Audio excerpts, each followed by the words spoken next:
All right, everybody, welcome back to the Identity Jedi podcast. We are live once again. It's your boy, David Lee, the Identity Jedi, and of course, Samir. How you doing, man? Good, man. I just realized my mic has a mind of its own. It's like going down and up. It's having fun on its own. I think the spotlight feels like it's on my mic and not on me. Like it's more important that you look at the mic. It just wants to get its FaceTime, dude. Like that's all. It wants to be famous. So yeah. Don't we all? Yeah. All right, man. So of course, another special guest. We're going to bring him on in just a sec. But a lot of interesting stuff going around in identity, man. But before we get to that, because we're going to jump into that, we're going to talk security stuff with our special guest. How are things going with you, man? How's life treating you right now, Samir? Well, I think it's good and bad, right? So I always like to look at both sides of the coin. The good is super busy. It means that people are starting to think about investing in products, services, capabilities, and identity. The bad is, and this, you're doing a startup too, you got to wear multiple hats. So one customer is like, hey, I got an issue here. Another one's like, what are you doing about this? And then roadmap. And then, so it's good to be busy, but it's also good to get this weekend started. So yeah, I'm doing okay. What about you? How's life on your startup front? Man, it's it's a little crazy right now, right? We're trying to, we're at the point, like we got the demo, so we're going out, we're talking to people, getting feedback, trying to get, into that initial, hey, let's get some LOIs, let's possibly get a customer, all this stuff or whatever. But I definitely feel your pain on like multiple hats, right? And it's just, I think this past week was, we're barely into the week, but it's just I was already working on Sunday, like Monday. And then like I was exhausted last night. We had a big meeting with a good potential client. And I text my guys, I was like, hey, like I'm exhausted. We can catch up on this tomorrow. And then like 10 o'clock at night, like co-founders texting me and calling, and we're talking for another hour. And I'm just like, I'm tired, man. That happened last night. I'm with you. And so I think you and I talked about this, right? Like, so the great thing about the next guest that we're bringing on actually works at a high growth company and as beyond the seed stage funding. So it'll be good to kind of get his perspective on how life changes. Yeah, exactly. All right. So without further ado, let's bring him on. Identity Jedi folks, the audience, please welcome Kevin. I don't know how to pronounce your last name, man, so I'm not even going to try and mess it up. I should have asked you that before that. But hey, David. Thanks for having me. So first name is Kevin. Last name is pronounced Chew. I guess the closest thing we can say is like Pikachu, the Pokemon. It's kind of like that. So It's like a CH sound. There we go.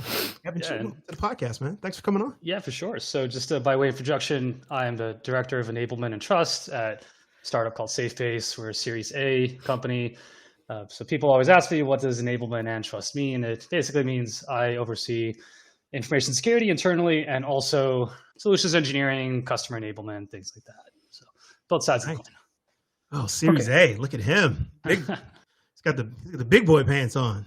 It doesn't feel like that always. So yeah, I know you guys were just talking about how startup life, it's very like hectic. It's very fun. Yeah, like if you want, I can kind of talk about some of the things we've seen as a security company that grew from when I joined, it was 5 of us, and now we're over 50. So it's been 10x growth in 2 years, which is exciting. Ask me whatever you like. Yeah. No, I think go ahead, David. I was really happy to. Oh, sorry. Go ahead. Okay. See what happens. See. I was just so excited to talk to Kevin. That's what happens. Yeah. Okay. All right. So I'm gonna let you go. You go first, man. No, I was just gonna say it is awesome to see a CISO or a leader in cybersecurity at a security company leading both trust and enablement. I think that is just awesome to hear because you know what it's like to be a customer. And there's no better customer success person that I've met than somebody who's been a customer. So kudos to you. And I'm glad to see that SafeBase appreciates that. Yeah. And I think all of us as security practitioners at some point, we've gotten upset at some vendor, and it's very easy to do that as a user. And I think everyone, if they have the opportunity at some point in their lives or career, should try the other side, even if it's just for a rotation. You start to get an appreciation for a lot of what CS folks have to go through. You as a user, you want all these features built, and realistically, that vendor can't do it. Right? Maybe you're their top ARR customer, and they'll do some things for you, but no solution is ever going to be perfect. And I appreciate doing this kind of dual role because I'm a power user of our own app. I understand what our customers do. And the last thing that we want as practitioners is to talk to some support person, user, you explain a problem to them. It sounds like they're reading off a script. It's just not a really good experience. So I think it's good for our customers to see that people at SafeBase also use SafeBase. And so what they're saying actually speaks to us, and we're not just people writing down feature requests and processing that. Right? So what you're saying is, as security practitioners and security vendors, we should actually, I don't know, like build products for customers and that they would actually want to use. Like, who knew that was actually a thing? With that being said, though, I will say sometimes the best ideas come from dog fooding your product internally because you know the product the best, right? And so you also know the ins and outs, the different caveats. So there are some vendors that say everything we built is based off of customer demand. It makes you wonder, like, do you have any original ideas of your own, right? So hopefully you all, as you do your startup journey, are able to use your own like product, services internally. Because how else are you going to find bugs before, like, you don't want to wait for customers to find it and things. That's how I feel about it. So. Yeah, so I'm going to toss this out there. I want to see what you think about it. So I've always subscribed to the fact that, or to this saying, right? So everybody says the customer's always right. And you get a product, and they're like, oh yeah, we talked to the customer will build our roadmap. I always thought that was complete bullshit. I'm like, that you should not do that. Like, the customer is right about their pain. Like they know, like, hey, I can't use this. I need to do this thing. So they're absolutely right about that. Whether or not they're right about how to solve it, it's usually probably not the best idea, right? Like, if I wanted to go to a 5-year-old and say, how do we fix traffic? Like, it's probably like, they're like, I don't know, right? I'm not saying that customers are 5-year-olds, but customers have a viewpoint of just what's important to them, and that's it. And so they're thinking, how do you solve this solution for me? I always went away from that fact. I'm like, I'm going to listen to customers. So I want to understand about their pain. But I always thought it was the vendor's job, a product's job to go, okay, understanding this pain and that pain and that pain. Okay, let me figure out like what's the best solution to help solve that pain. And it may not be what you think it is, right? The analogy I would always use, if I walk into a doctor's office and go, man, doc, I got all this knee pain. So here's what I'm going to do. Let's schedule arthroscopic surgery. We're going to do this. And he's going to look at me and go, or she's going to look at me and go, hey, buddy, one of us went to med school. So how about you let me figure out what it is? Because it may be like, oh, like you've got a misalignment in your back. So let's take care of that and your knee pain goes away. Right. So same kind of thing. So there's a question here, I promise. Like, so saying that, right? Like when you, on that aspect of like listening to the customer, but eating your own dog food to go in there, like, how do you view that? Right. Of how much do I, like, obviously listen to the customer, you always do that.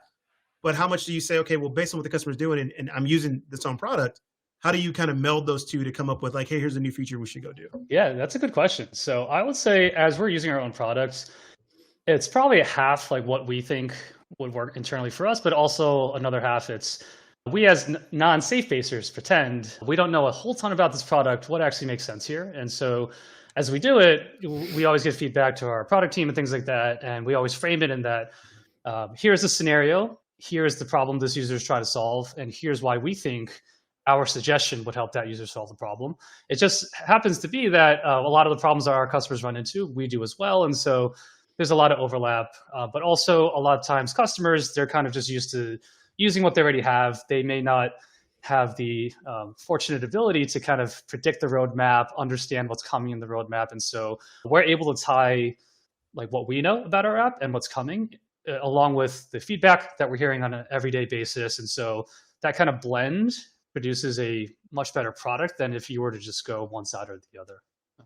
And so since this is an identity podcast, I did want to kind of say when Azure AD, Okta, OneLogin, these tools came out, a lot of the initial reaction was, well, what if that one password gets stolen? Now someone gets access to all these other apps and even stuff like cloud. If you went to meetups 10 years ago, I live in New York, so all the banker dudes were all saying, oh, that's in someone else's data center. I don't want that. Because they didn't really understand that it's the same thing as if you had co-location. It's just some things are now accessible on the internet. So it takes time for people to buy into things. So that's why like the nice thing about like our app is since we have time to kind of tweak it on our own, by the time it gets to the customer, hopefully we're able to craft a really good story to explain why this feature will actually really help you, even if you think it's not great. A good example is our whole product. For those of you who aren't familiar, SafeBase, we offer managed security and privacy trust centers for companies, right? So you have a SOC 2, ISO 27001. We help you store it in one place, automate access.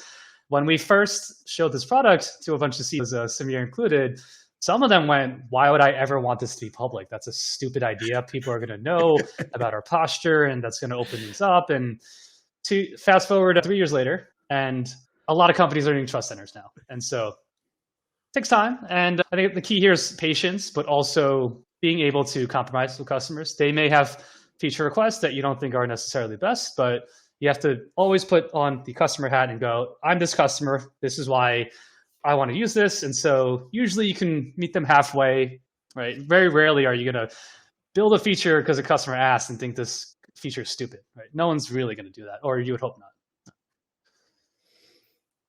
Yeah, I was going to say that,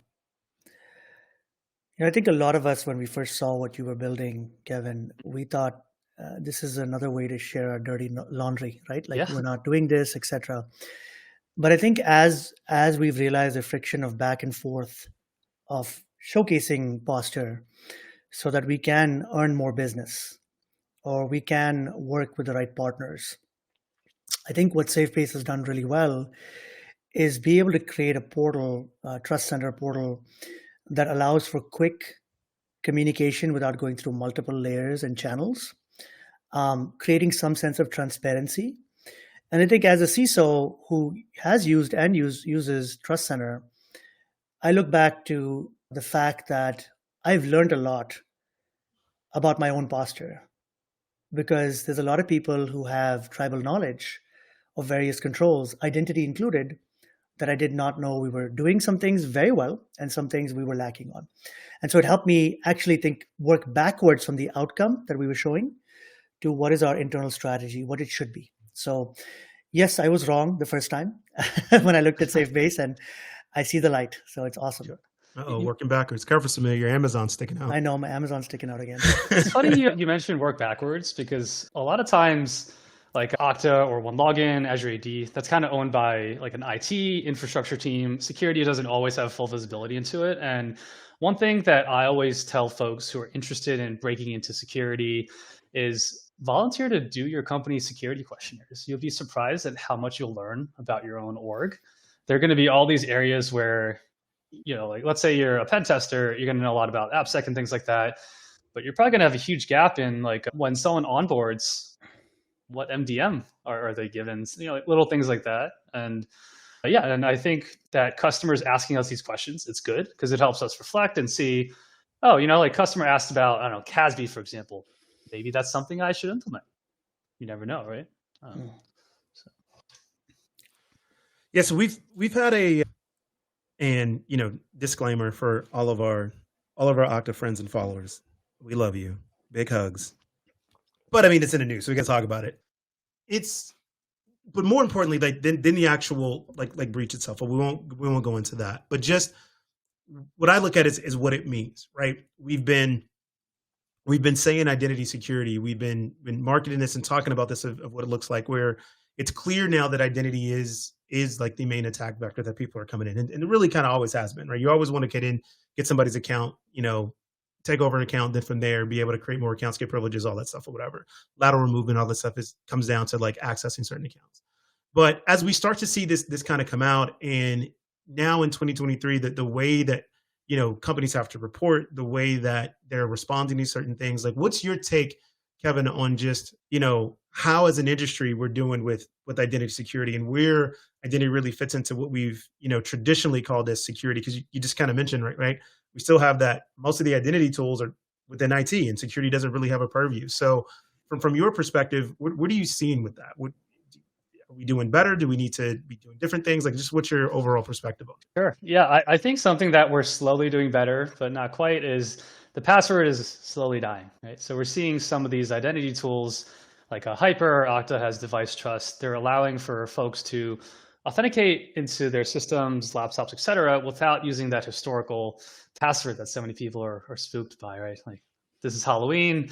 Passwords can be very scary for people. And I think one thing that we're all struggling with is there seems to be a lot of resistance not using passwords. Even for us, we implemented a hardware MFA, right? People use YubiKeys or a certificate on their machine to authenticate. In the beginning, the setup was so convoluted and confusing. I know we're not shitting on Okta, but Okta team, if you can make your docs a little more coherent, that'd be great. And in the beginning, everyone was really skeptical. They said, oh, I don't want to like use my fingerprint, or what is this random pop-up? This is going to be really confusing. And maybe about 4 or 5 months in now, we're at a point where almost all of my new hires, they're not using a password for anything. And I'm giving them access to our password manager. And whenever I ask them about it, they're just like, oh, I actually don't really use that. I don't have a need for it. And I think, oh, this is great. And I think for all the MFA stuff that everybody had, what happened with the Okta situation was that the HAR files got stolen, right? Yeah. So you can do as much vendor due diligence as you want with Okta. If they use some support portal that maybe they didn't build or they had some vulnerability, that's kind of it, right? And so I think we all learned a lesson when we're sending these HAR files, we should remove the cookies. But even then, like, who would have knew? Everyone trusted Okta. Everyone thought, yeah, if I do this, it'll be fine. This is a secure channel. It kind of goes to show that there is no perfect way to do identity. So you have the session cookie, unless there's some other way to go, this cookie was used at this IP, and then the same cookie was used at this IP a minute later. We have a lot of these alerts that show impossible travel, but it's generally only for like login or first authentication. I don't think we've gotten to a point where we can actually do like impossible travel for every single action. And part of it is, this attack vector wasn't super common. It's very hard to steal cookies generally if you're using HTTPS and all things like that. And I think this might be a good like wake up call. It's like, hey, we have more powerful computers than we did in the past. Maybe we can start building features like that are a little more advanced. And if it wasn't for that attack, Okta may never get to that point where they can build something like that. So in a way, I think it's actually a good thing when we have some of these issues, not for the people affected, but in terms of the industry, sure. we learned that, okay, these are things we actually need to improve upon now, right? Like if it wasn't for the crazy amount of phishing attacks, we would never have gotten like YubiKeys probably, right?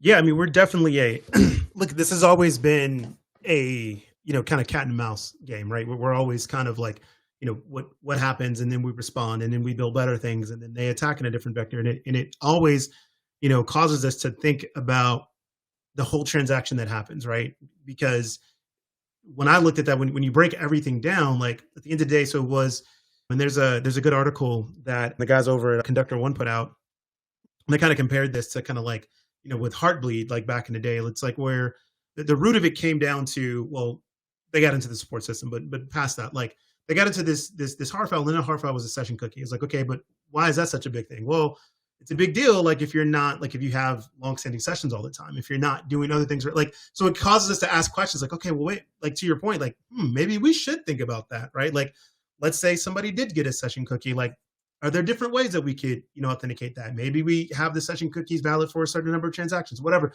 It's these questions we can start asking and saying, like, maybe we should look at that. Because, I mean, to your point, maybe we thought about this 20 years ago, but, network traffic wasn't all that great. It was going to take forever to get back and forth. So it was like, maybe we didn't think about it. Now it's like, hey, how 80% of traffic, 80% of web traffic is APIs. Like we do this all the time now. Maybe it's a little bit different. So it is sometimes wake up calls for us to look at things and go, maybe we can design it a little differently. Yeah, if we think about when we were growing up, we had our first computers. Everything was http://www. The concept of network spoofing wasn't really super new yet. Also, everyone had dial-up. Like, are you really going to remotely access a whole ton of stuff? Not super likely. And then it got to a point where even in 2012, there were a bunch of Android apps from popular companies. They were still sending traffic over unencrypted connections, and takes time, but if it wasn't for issues like man-in-the-middle attacks, maybe we've never had encryption, ever, right? Because the first computers were built in labs or universities. There were no outsiders. It's just you and a giant computer. What are you encrypting? The lock in the room is your encryption at that point, right? So, right. Yeah. And at the most part, you were just seeing in research documents. Like nobody wants to read that crap. So it was like your peers didn't even want to read it. So you were just like, all right, whatever. But I am interested. I do have a couple more questions. I don't want to hog it all and give some room for Samir to ask some questions. But like the passwordless journey that you guys went on in that implementation, I would say now that you've gone through it, you're starting to see the benefits for it. I mean, other than the documentation, we kind of talk about that. Okta, please fix that up. Yeah. But like, what are some like kind of lessons learned that you would give to somebody? They're like, hey, we're looking to go down that same path, right? Yeah. Now that you've been through it, like, what are some key lessons learned that you would tell folks like, hey, look out for this, do this kind of thing? What are some of those things? Good question. So one of the key lessons is you can try to go passwordless, but maybe in the beginning, do a hybrid approach. So since a lot of these passwordless tools are software end of the day, let's say you have some automatic update, which everyone on this, like listening to this podcast always does, right? We don't defer patches. We've had cases where the Okta Verify agent, they released something new, it stopped working. So lesson number one, have some sort of backup. Maybe it's not a password, maybe it's a YubiKey, or maybe have Okta Verify on your phone, some other mechanism. End of the day, software is susceptible to bugs like anything else. The second lesson is, I think you also have to get buy-in from folks, because for someone who's not very tech savvy, if you ask them like to do this new passwordless setup, like, I don't know, hit yes on your phone, that may be like a foreign concept to them. They may think, oh, I'm used to just using my password I use for everything. This is going to change my workflow. So you kind of have to make sure that they're cool with it, because if it doesn't work out or they have trouble with it, they're going to blame you. So it's best to get on their good sides. And I also think it's important to understand if this will actually work for you or not. So these days, a lot of these SaaS apps are very SAML friendly. So it probably works if you use something like Azure or Okta. But if you're a startup that is using maybe smaller tools that don't have that SSO support, you may end up with a situation where half your stuff is password, half is passwordless, and maybe you don't get the full benefits of it. So different considerations, that in addition to cost. Usually these passwordless tools, you do have to pay something extra. So if budget is an issue, maybe you could stick with password and strong 2FA for now. But the good thing is there are more and more people that have implemented this. So you're going to see more resources online, like stories of people having success with it and things like that. And one final note, this is very specific. So there's a new movement where people want to have folks log into their laptops without a password. And then you kind of dig deeper. And a lot of these vendors that allow you to do this, you still need a password for things like your system settings changes. And so it's like, go passwordless with the understanding that you may still have some passwords. So maybe don't cancel your LastPass or 1Password subscription just yet. Right? Keep it there for a little bit longer. Yeah, that's great. I mean, I was just going to jump in because, you work at a vendor company now, right? And you're trying to make things more seamless for your employees, right? So what is SafeBase doing in terms of, the initial trust centers that came out were pretty static, right? They would just like fill in the questions, share the information. What are you guys doing to make, some of the updates more seamless for the customer? Yeah, that's a good question. And I think it's always the old adage, trust but verify. And that's a direction we're moving in. So we started adding a couple of things just to kind of get customer appetite. It's been pretty successful. Like people like having a live security scorecard score pulled. We have like a HackerOne integration where it shows you live stats on how that company's bug bounty is doing, which I think is pretty cool. We have one on status page. It'd be nice if you're evaluating a vendor, you can see, oh, it looks like they're partially degraded. Let me click into it. Do they have a history of downtime, things like that? Yeah, like we're working towards integrations for stuff like this, gathering customer feedback. And we're focusing on things that customers will find useful. So we're not trying to just do every integration known to security, but more things like the HackerOne things that go, oh, so Instacart is a HackerOne customer and they resolve their reports in 3 days or less. That's really cool, right? So that's kind of what we're going for. Got it. Makes sense. So I want to know about, so we talked about this in the beginning, right? Like, we think it would be good for, practitioners, like if you only ever been on one side, right? Take some time and be on the other side, right? I started as a consultant. I used to yell at vendors all the time. I thought the documentation was shitty. And I became a vendor and I was like, oh, this is why the documentation is shitty.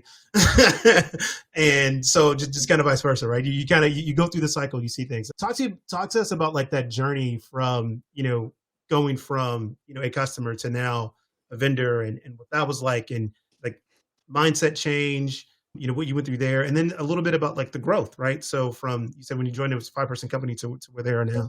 Kind of walk us through that journey a little bit. Yeah, it's a great question. So I started out my career after my undergraduate studies in college at a Big Four consulting firm.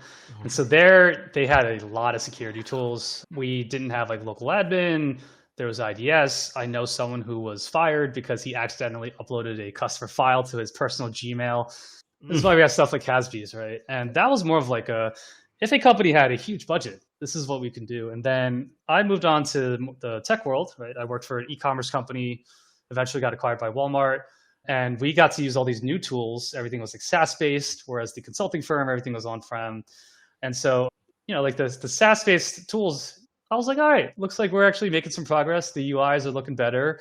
Of course, we used some software that I had issues with, but at the time I was 23 or 24. And my reaction was always like, oh, this product sucks, or these people don't know what they're doing. And then when we got acquired by Walmart, I saw the list of tools they bought. They pretty much had bought every single tool, every single category, and a lot of them weren't being used. And I just thought, there's a lot of things wrong with security vendors, right? And there's one IDS SIM tool that I'm not going to name. It has a really cool looking UI. It looks like it's from it's a bunch of 3D cool stuff, like something you would see from a 1980s movie. And the whole time using it, I was thinking, I'm only looking at this one box on the screen. And in the back of my mind, I was always thinking, I could do better than this. And then I moved to another company where I had absolutely no budget. I started the security program. Everything I was using was open source. And I realized, okay, you can't actually do a really good security program with just open source. Eventually, you're probably going to want to buy tools or hire somebody, right? Like a one-man army. I'm sure some of us have done it. It's really not fun. And so after that job, I was like, you know what? I'm kind of done with this internal security stuff. I want to work on a product. I think it would be really cool as someone who cares a lot about these and more importantly, has a lot of negative feedback to give to vendors to try my hand at one myself. And ended up meeting the co-founders of SafeBase and through a mutual connection. And I was like, oh, this is a new security product. And most importantly, it's a brand new domain. At the time, it was just Wistic Profiles were kind of the only player in town. And this was brand new territory. It wasn't like we're starting a new EDR. That I would have said absolutely not, because there are people way smarter than me that have made great EDRs, can't do that. But this trust center concept, I was like, yeah, as a practitioner, wouldn't it be cool if I could have a big role in building out this product that I would actually like to use? And so that's kind of how I ended up here. And the nice thing is, since we are a security-centric company, we actually have some budget for tools, unlike a previous job where I was told your salary is our budget, right? And so we've been able to do things like, we started off with just Google, right? Like Google has strong MFA, eventually moved to Okta for SAML, eventually bought an MDM, EDR. Now we're doing this like device trust, which I know a lot of mature orgs can't really do. And it helps when your company is a security-centric company. So for any listeners, if you're having frustration at your current org and you're thinking that everything you say is just getting pushed to the side, why don't you explore working for a security company? And you'll see that people, maybe a little more than before, will actually listen to what you have to say. It might be a mind-blowing concept for some. I know it was for me. That is awesome. Awesome to hear. That's great. And I think you mentioned some interesting kind of approaches to how you matured the organization, right? Yeah. And I think you're kind of like almost like a customer zero at the end of the day, because as you think about the tools that you're integrating or bringing into to SafeBase, there's probably the question of, hey, should we build an integration to Okta so we can give an identity profile or an MDM or a device trust, right? So like, is your voice within a security startup, right? Yeah. Is it like Kevin saw this, Kevin thinks this is good, let's go validate with the customers? Or is Kevin already getting a lot of validation through his customer success and enablement, efforts? Sure. How does that work? That's a good question. So some of our features come directly from customers. We actually have a public ideas board, ideas.safebase.io. Customers can submit things, they can upvote them. It's a thing that's different. Since we're small, we're actually able to respond to the top upvoted items, unlike some software, you see 10,000 upvotes on Microsoft and nothing ever happens, right? So part of it comes through there. And so I like to say, it's not just me. I'm not the only bottleneck, though sometimes it feels like it. Every member of my security team, I think we're at 7 or 8 right now out of 50. This is also unique, right? Not every company can have that big of a headcount. It's more than 10%. We're actually inspired by one of our customers, Automox. They're very proud of having 10% of their headcount being security, and their whole thing is helping you keep patches up to date and things like that. So we said, yeah, that's great for employer branding. Also great for me as a manager. I want a more headcount budget. And some of it is like, I'll give feedback, but most importantly, every member of my team, we assign them to an engineering team. So as the engineers are building features that are meant for security people, they get a lot of in the moment, like in dev, in staging feedback, rather than necessarily having to wait for customers. There have been times where we've been wrong. Like I have said several times, hey, this feature, no one's going to use it. We launch it and everybody's like, this is great. And so, yeah, it's important to kind of do a balance, but I think we're able to iterate a little faster because we have that security plus engineer partnership, which I know is would be a dream for many. So I'm trying to take advantage of it while I can. Great stuff. Love it. Yeah, no, that's awesome. It almost kind of sounds like, I mean, to an extent, like your security team is also like kind of quasi product managers as well, right? Because they're just you've taken that, and I'm putting words in your mouth, right? And tell me where it's wrong. Like I do this a lot, though. But like when I hear that, it's like you've taken the entire process of like customer success, engineering, product, right, and like not made it this siloed thing. Like it's a complete cycle. It's like, hey, we talk to the customer, we use it. Here's what we see. Here's our expertise from security practitioners. We're hearing the customer say this. Okay, cool. Let's get this feedback back to the engineers. They're going to develop. Security practitioners are close, seeing it. No, like it should be this, it should be that, right? And so this whole kind of process of creating this product just kind of continues flowing. Like there's no, it's, typical organizations, you go like, there is product management. We shall do this, right? And you'll give us your feedback and we go, that's nice. Fuck off, right? And we'll give you whatever we want, right? Yeah. A lot of people have run it that way, but like it sounds like to me like you guys are, and you're smaller, but it's cool. Like you're really kind of expanding that process, right? To where there's all these multiple feedback channels to go into, and everybody can kind of really feel like they've had a part of leading and creating a product or feature. Is that accurate, or am I making stuff up? Yeah, I did sure. this. And I think that some of the newer folks who are newer to security on my team, I hired a bunch of career changers, just throwing that out there. Highly recommend for anybody. There are GRC tasks that junior people can definitely do. Stop saying 10 plus years of experience. Anyway, so I think initially some of them were kind of scared that since they're new to security, it's like, what do I know? Like, what do I have to say? And then I think they realized that after they started using the app, the feedback kind of came naturally to them and they appreciate that they're able to say things. And I think, so Nate on my team the other day, he was like, wow, they actually added that thing I suggested. And I was like, yeah, that's the point, right? But I would say for other orgs, the security team also has to want to do this. If you try to force it, it may not work out. The last thing we want is to have like, oh, security says, hey, we're going to push this to prod and here are 10 different things to fix. Wouldn't it be better if we said, hey, here are 10 things to fix 2 weeks earlier rather than waiting to the last minute? So for anyone starting a new company, I would strongly have like internal security. If you have that, be very closely partnered with your security product. Even if you can't really use the product yourself entirely, these are the best people to ask. And you don't have to feel like you're bothering a customer. These are your colleagues. They're right on Slack. You don't have to do another meeting. You're getting free feedback, right? And because you can go to customers and eventually they're going to go, you're having these sessions every week. I kind of have to do something else. But I think the internal folks they'd all just be surprised if you ask them. I think they'd really relish the opportunity. I agree. I think a lot of it is common sense. People have been on the receiving end of policy updates, training and awareness. So I agree. I think it's a very smart thing you did is bring in people from other areas. I personally think that QA engineers make great testers, right? Of security testers, etc. I was gonna pivot a little bit, David. Something just popped up on my LinkedIn feed that SailPoint just bought a new company in the PAM space in the UK.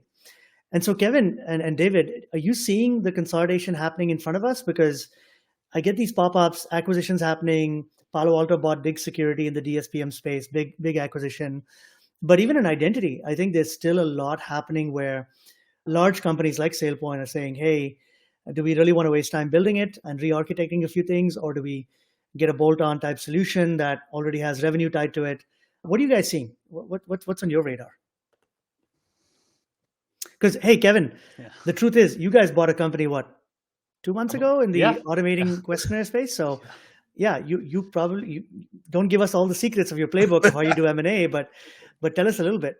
Yeah, I can speak to a little bit about that. So what I've noticed is I've gone through 3 of my companies have done big acquisitions, and kind of the core of it wasn't necessarily like revenue. That always helps, right? A lot of times they're Okay. considered to be almost like acqui-hires, where you're paying for the brains behind the operation. That is much harder to replicate than the actual software. Like, given a big company, you can hire 1,000 engineers. They can probably build something similar, but are they really going to understand the core problem statement? I think that's kind of the key here.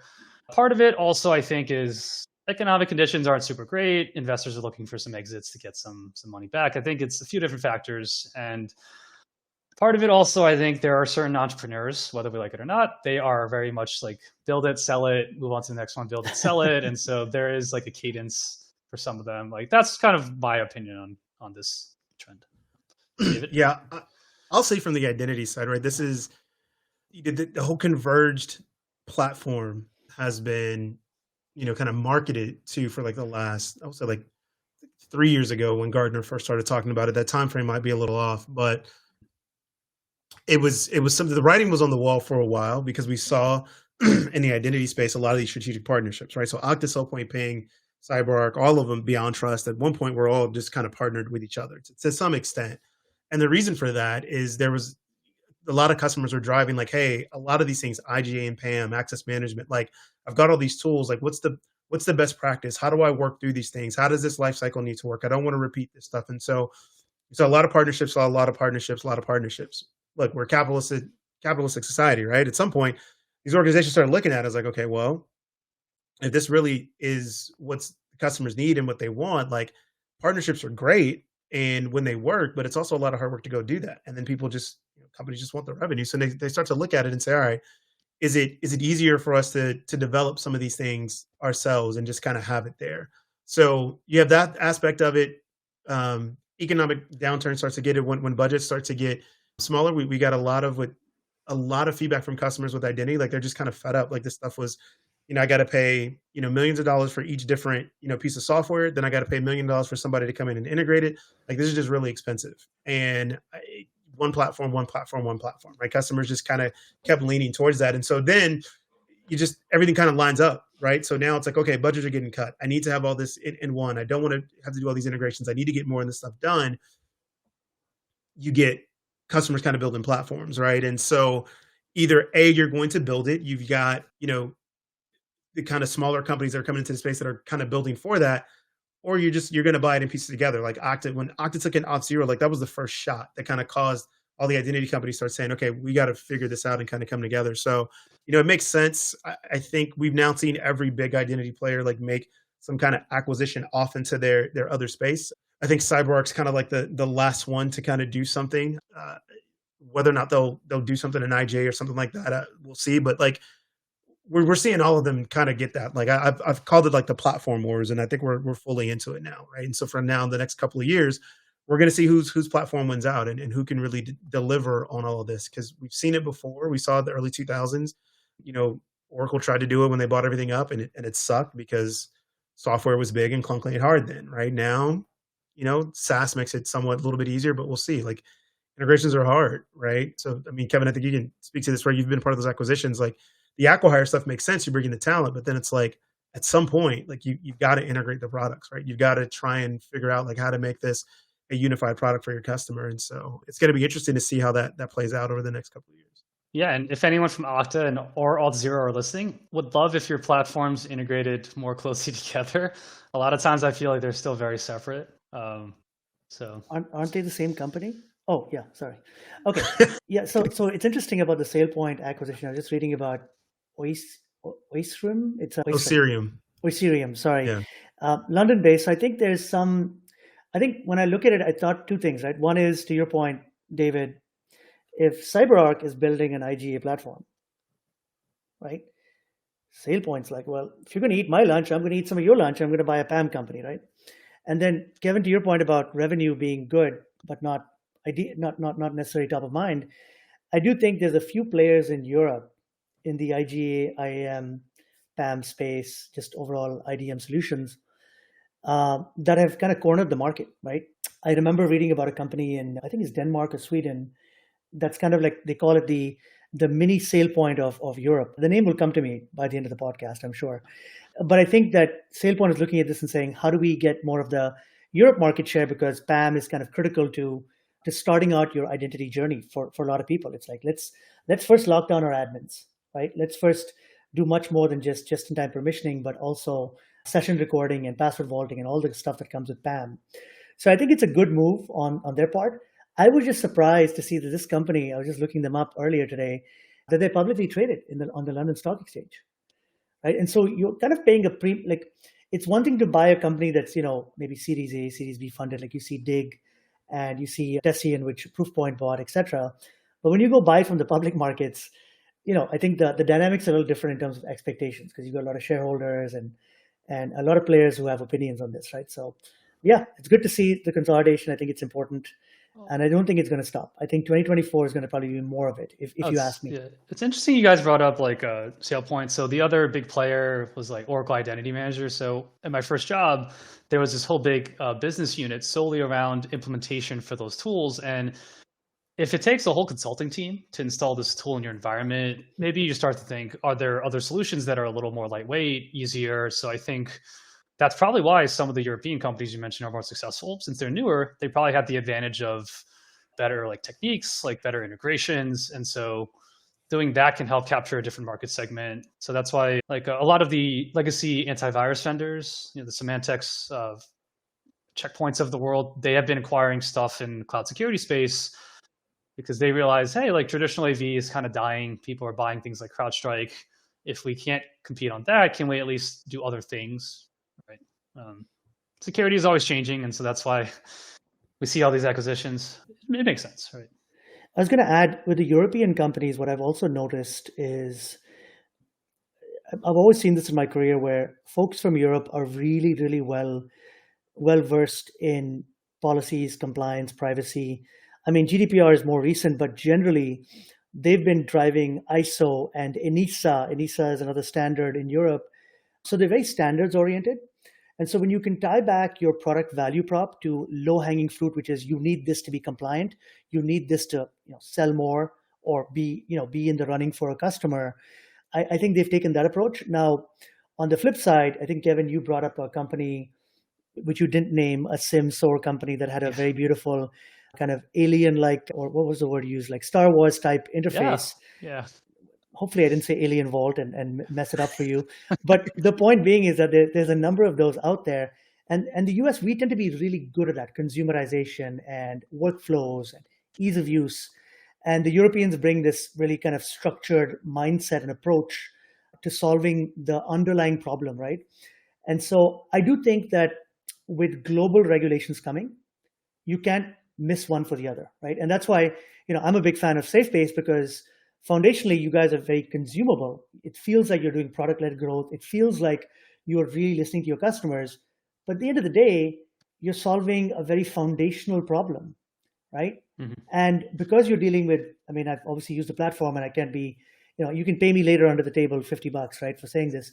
But I think, I think the really cool thing is that you're covering all of these different regulations.